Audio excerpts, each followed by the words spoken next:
Hey everybody, this is Chip. I've got a message for you today I'd like to read to you. I just wrote it. It's called How to Be Patient in an Impatient Society. We all have things that we're dealing with in our lives. Sometimes this can be good and sometimes this can be bad. The key is knowing how to deal with this when it occurs in your life. Some people get so excited about a project that they're working on and had the project not meet their expectations the way they expected it to do. That can be very frustrating. You still have to be patient and give it its full amount of time before you make a decision. As do we need to make changes and learn from the experience and just move on from there? Or keep going? Now, some people expect things to happen overnight, and that's just not going to happen regardless of what you're trying to do. I remember some years ago I had a friend of mine who went on a diet, and the very next day after being on the diet for just 24 hours, they were upset. Why? They hadn't had any weight loss. Come on. In that case, you have to give it time. You got to give it at least a couple of weeks, a couple of months, a couple of years, and then over time you'll see progress with a diet. But it's not going to happen just like that overnight. I mean, come on, you got to be real.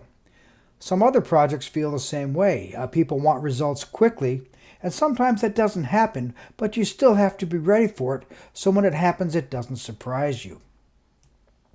So while this is going on, you still have to be positive and upbeat about whatever it is you're working on.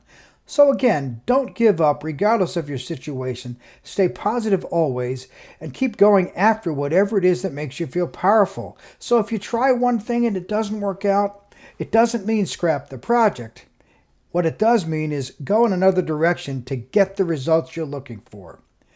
Entrepreneurs see a lot of things. Many of them are not so positive.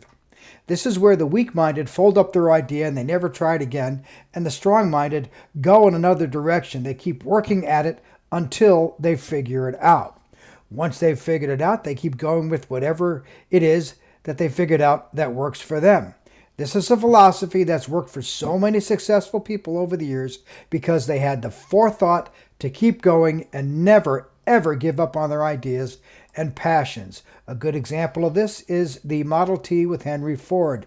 All of his engineers told him, Mr. Ford, this can't be done because at the time a V8 engine didn't exist. He kept telling his engineers, I hired you to figure it out. You guys need to figure this out. And they kept complaining at him, Mr. Ford, this can't happen. We can't do this, blah, blah, blah, blah, blah, blah. They went on and on and on. But guess what happened? They figured it out and they got the patent because Henry Ford knew if he just kept at it, they would figure it out. And they did. And these were people who were telling him they couldn't do it and they still wound up doing it, right? They kept at it until they figured it out. Yes, they failed a bunch of times. Yes, the project didn't work over and over again. Yes, they probably were ridiculed and teased about it. Did it stop them?